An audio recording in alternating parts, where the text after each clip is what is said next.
Welcome to Perspectives from HSBC. Thanks for joining us. And now, on to today's show. Hi, welcome to our Perspectives series, recorded live from the Global Investment Summit in Hong Kong. I'm Lisa McGeough, CEO for HSBC in the United States. I have the privilege of speaking today with Jenny Johnson, President and CEO of Franklin Templeton, a global investment powerhouse with over $1.5 trillion in assets under management. Jenny, it's fantastic to have you here. It's great to be here, Lisa. Thanks for having me. Oh, it's a privilege. So today we're going to explore how Franklin Templeton is adapting to market shifts, integrating new technologies, and driving innovation while meeting the evolving needs of investors. So we're going to dive in. But Jenny, this is the third day of the Global Investment Summit. So before we talk about Franklin Templeton and your impressive tenure, you have 30 people here. We do. And I would love to hear from you and the official Franklin perspective on the Global Investment Summit and whether HSBC has delivered for you. It has been a tremendous lineup of speakers that you guys have brought in. And of course, you have clients from all over the world, Yes. which is fantastic for us because we get to meet these folks and have great conversations. So it's really been impressive. Wonderful. Thank you so much. So you've been with Franklin since 1988, and it's wonderful to look at. I am that old. Yeah, well, hey, I started in the 80s as well, so we're the same class. You've played a really key role in shaping the evolution of Franklin, and now you're at the helm as CEO. What are the biggest shifts you've seen in asset management over the past, several decades?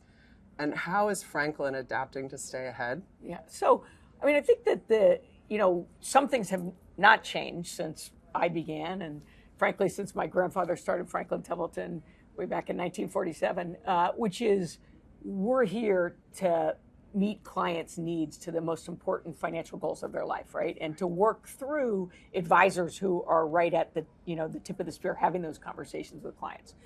The beauty is that the tools have improved, the investment opportunities have expanded, and so we can really personalize clients' portfolios in a way that you haven't been able to do in the past. There's a huge growth in private markets, and I think that's a secular change. One, companies are just not going public. There's enough money in the private markets to stay private longer. So what used to be in 2000, average 3 years they were going public. Now that's 10, 12 years, right? So those early growth years are captured in the private markets. And I don't think that changes. And then the second thing is that, banks, the regulations around their capital requirements have gotten restricted or restrictor. And so they can't lend like they used to lend. And that's created this massive proliferation of private credit. And so what you saw is that initially a lot of institutions have about 30% of their portfolio that is allocated to private markets, whereas the individual investors only 3%.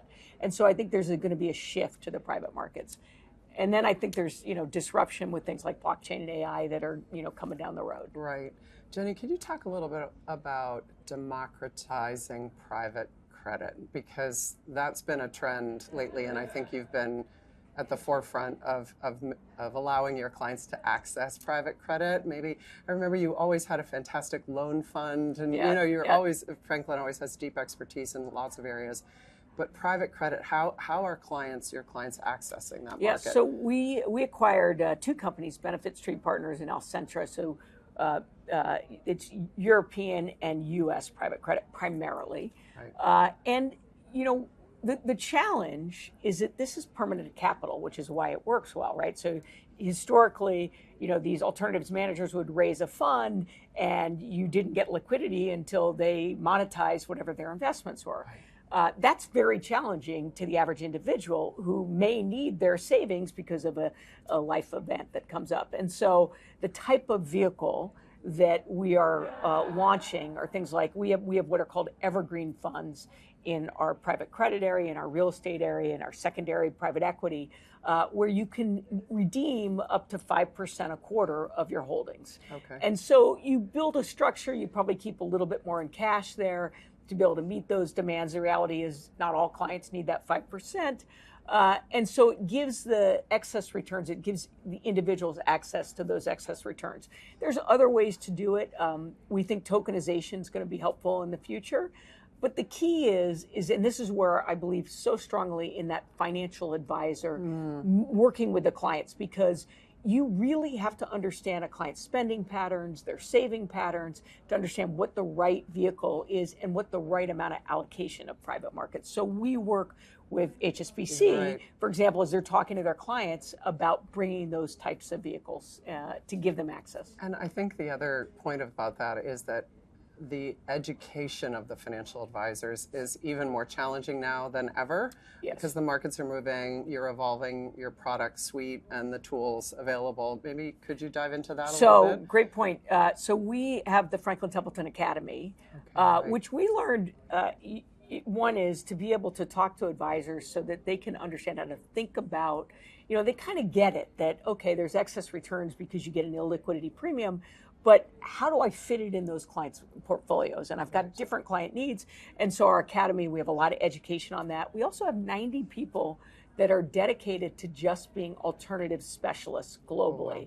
So when what we call a market leader is out working with a financial advisor talking about the various Franklin Templeton products, they can call in a specialist to say, oh, you want to go deep on private credit, for example, let me bring this specialist in and really work with you so you can understand all the nuances of it. Okay, so putting the client at the center, making the whole organization work for that client, understanding their needs is really critical. Yeah, and I do think that it is often folks who haven't worked in that wealth channel.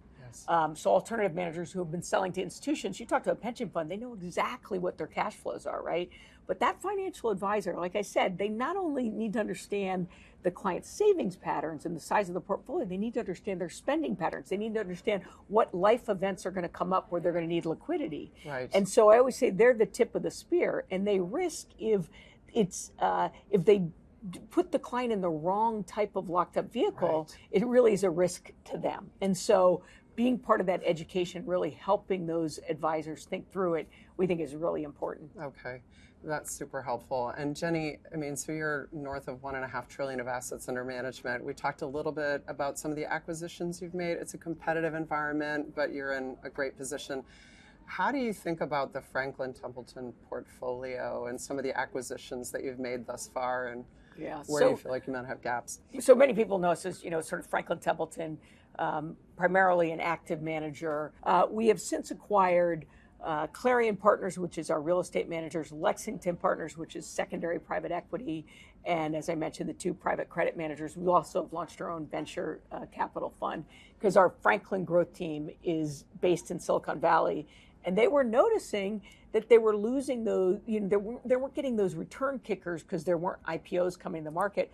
So they started to do late stage venture, which kind of replaced that IPO, and you can hold up to 15% in mutual fund in illiquids. And so that got them into the venture business, and we had clients actually come to us and say, hey, you're doing this, you're doing this, will you launch a fund? And so being housed in Silicon Valley, I think gives them an advantage. And honestly, being part of a growth equity team is also an advantage, because sometimes I think the VCs convince each other of valuations, but if you have the discipline of saying, wait a second, let me look at what the equivalent in the sector is trading at in the public markets, sometimes the best deals were the deals you stayed out of because you knew they were overvalued at that late stage. So anyway, so we got in there.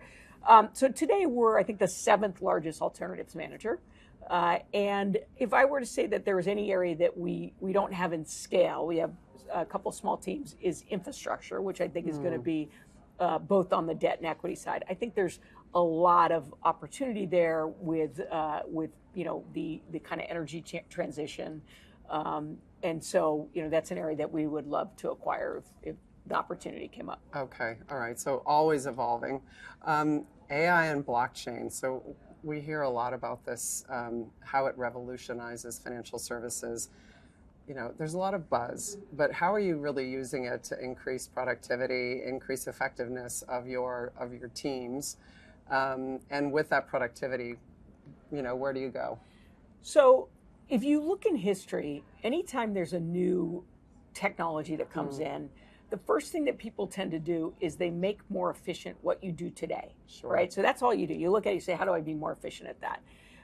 And then what happens is as your staff gets more comfortable with the tool, they start to figure out opportunities to innovate. So I think when we look at AI and you look at from an investment opportunity where most of the investment opportunities been, it's been in the picks and shovels, the Microsofts who have the Google Cloud, Microsoft, AWS, sorry, okay. Google. So the cloud service providers, the NVIDIAs, the chip providers, Yes, right? yes. The next phase is going to be, I think, which companies figure out how to get that competitive advantage. And initially, it's going to be operational efficiencies. So at Right. Franklin Templeton, we're doing a lot looking at kind of those operational efficiencies. But then it's going to be where the revenue opportunities. Now, we launched, we have a partnership with Microsoft where they're helping us build a platform along our distribution team. So, as you can imagine, I say it's a simple problem with a complex solution, right? So the problem is, if I'm a market leader and I'm going to go visit a financial advisor, I want to say, what's the optimal meeting agenda and topic, right? So then you go from a platform, your AI goes in, it'll go into your CRM system. It starts to look at, okay, let me understand the patterns of conversations. Maybe let's go look at what information I have around that advisor's portfolio. Let me go into, say, a Morningstar to see some of the ratings. Let's look at the Franklin products that make the most sense. Maybe I'll look at social media to figure out what that advisor, what's going on in his community, right? What creates the best conversation with that advisor to both be efficient with that advisor's time and connect with the advisor. And so you build an AI platform. Now, initially, most people are doing what are large language models and other, which are just kind of a set of data, and the model goes in and gets information. This is actually an agentic platform, which means you sort of give it permission to go out and find additional information to add as it finds it's valuable. It's like it gives the model permission to go out. And then what happens is it comes back, as you of course know the hallucinations, it comes back and you say, well, that's not quite right. And so the model starts to learn. You could imagine a similar thing for your investment teams, right? So let's say, China obviously came out with DeepSeek. It was a really aha moment in the US on, wow, we thought we were so far ahead and it was going to be so expensive. So imagine if you're an analyst covering that, you can say like, okay, let me understand all the ways in which DeepSeek could be disruptive in what industries. Well, by the way, it's obviously from the chip making industry, but maybe it's the energy industry. Then I start to look at oil, right? And so there's a lot of different things that can come out of that.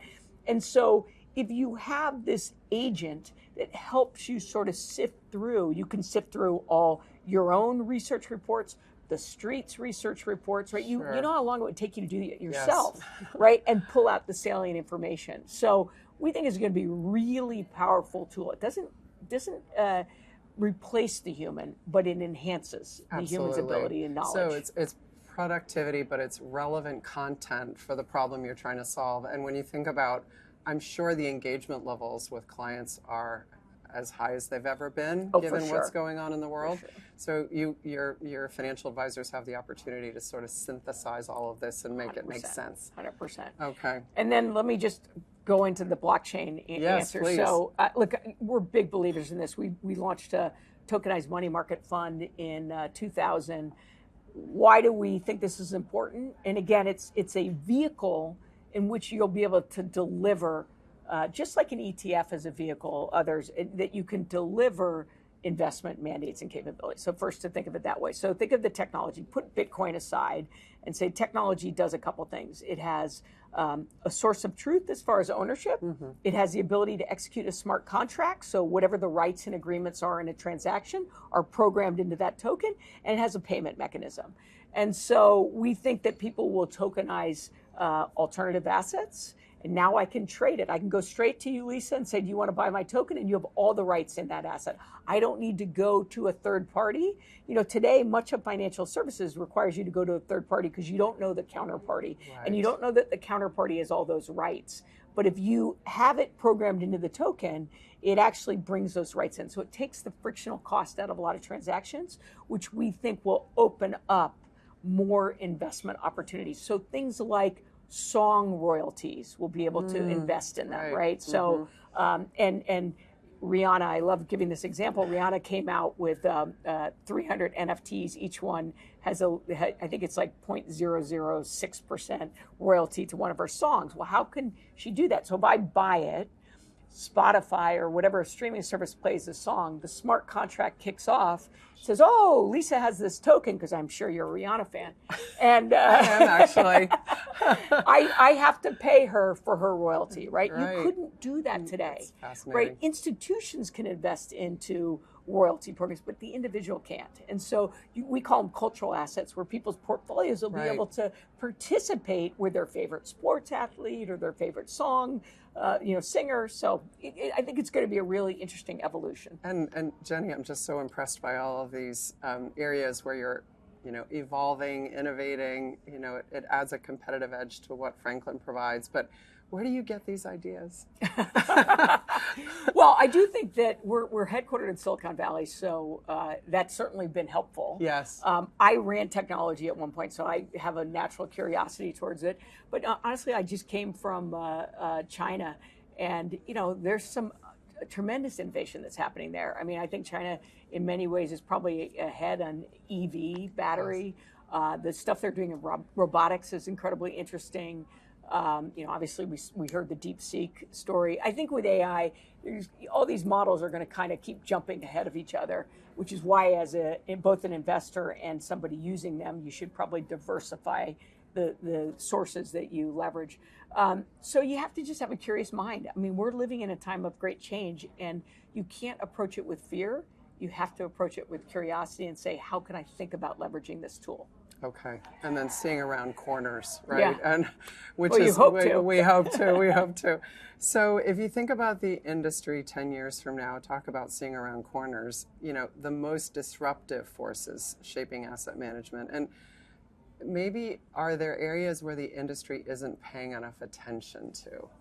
Well, I do think the two most disruptive are AI and blockchain.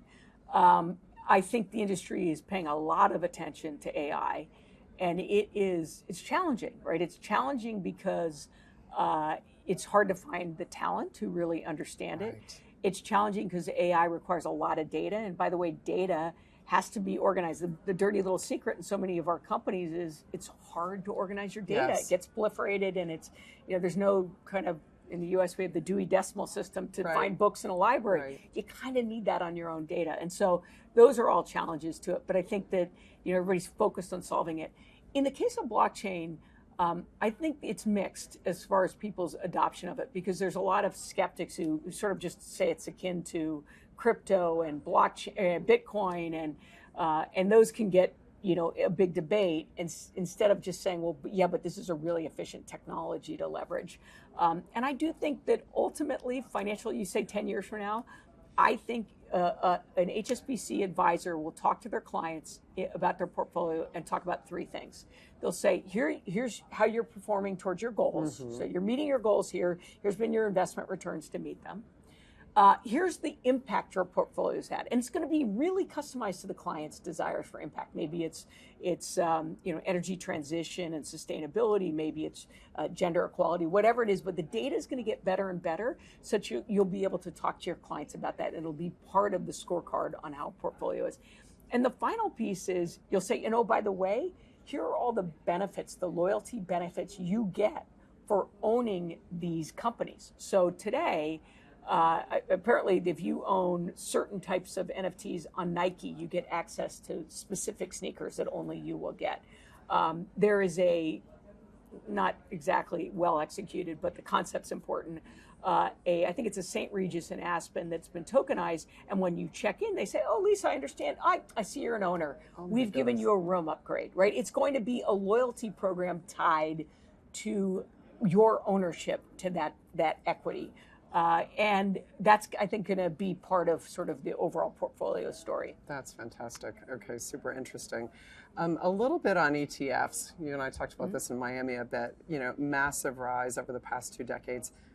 Talk about this as an investment vehicle in your business. Where is it heading next? We've seen, massive growth in ETFs. It's a great vehicle for a lot of strategies. There are some strategies that I think it's better to be in a traditional mutual fund, Okay. or say even an SMA, depending on the, separately managed account, depending on the client. So again, another area where advice of your financial advisor is going to be critical. Absolutely. Yeah. Okay. Wonderful. So we were together in February at the FII conference in Miami, which was quite a thing. You made comments about risks in the market that were quite different to the other panelists. Could you talk about the U.S. government debt theme? We're looking at $35 trillion. I guess we're not sure if there's going to be a Mar-a-Lago Accord. The dollar gets weaker. I mean, how do you think about managing around this topic? I think I said it then. It's not a problem until it's a problem, right? And the problem is, so of the G7 countries, all of them, with the exception of Germany, are at least 100% of GDP to debt, right? Like that's kind of emerging market type numbers, right? So rates had been low. If rates stay higher and you have these refinancing, suddenly the amount you have to cover in interest payments is going to go up. So that's always a concern. But the biggest issue, I think, is take the U.S. So we went from $9 trillion in debt in 2007 to now $35 trillion. And we're adding anywhere between $1.5 to $2 trillion a year. Our largest foreign buyer of U.S. debt is Japan at $1.1 trillion and China at $850 billion. So those are arguably your two biggest customers, other than the U.S. government Fed buying it itself, right? Which is inflationary. So chances are they're not going to increase a lot. So you need buyers. And to me, the point I was making at the conference is it then starts to squeeze out other investment opportunities because, in the end, it's not a threat to the dollar, right? The reality is there's not a lot of other places to go. So the dollar still maintains itself as the reserve currency. But at what price do you have to attract additional investment to buy Treasury versus the other things to buy? And that's that crowding out. And so that was my only point of, now, you look at what President Trump is doing and trying to create some efficiencies with the government. We cannot sustain the trajectory of spending. I mean, ideally, what you do is in difficult times, COVID times, GFC, financial crisis, government increases the spending to help stabilize the economy. Right. But then in good times, you gotta pull back that spending, and we just didn't. It is so hard. It's like a drug. You just, you're in the spend. You keep spending, and it's not sustainable. So. I think some of the programs, difficult. It's really difficult to do, but we need to curb that kind of spending. Yeah, it makes sense. It's kind of how we would advise corporates in bull markets, to take care of your cash flow and manage your finances. Absolutely. And, corporations go through tough times. And what happens when you go through that tough time is you start to re-look at everything you do and say, number one, should we be doing this? Two, is there a better way to do it? When things are good, you don't always stop and look at that. Governments never go through that process. And so inefficiencies get built on in the system that honestly you need to sort of have a mechanism to take a look at it and say, is there a better way to do this? Yes, no, that's perfect. So on closing, any final thoughts or advice for investors navigating this evolving landscape? It's a tricky time.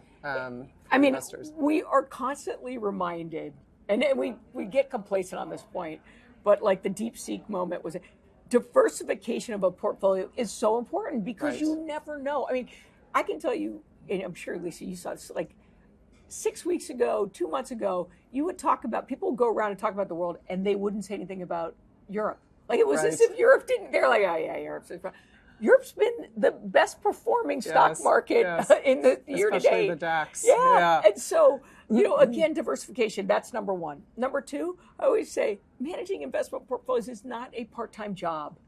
Being able to keep track of all the changes going on in the world, you need somebody who is full-time helping you do that. And that's why I personally use a financial advisor. That's why you use a financial advisor. Of course. And so I say, don't think of it that you're going to be an expert. In bull markets, everybody becomes an expert in investing. It's in the difficult times, the volatile times, that you realize, you know what? I need somebody to help me plan through this. Absolutely. Filter the hype from reality. Exactly. Right. Okay. Wonderful. Jenny, this has been a great discussion. Thank you so much. It's been an honor to be with you this morning. It's great to be here. Thank you for joining us for this episode of Perspectives. Make sure you're subscribed to HSBC Global Viewpoint to stay connected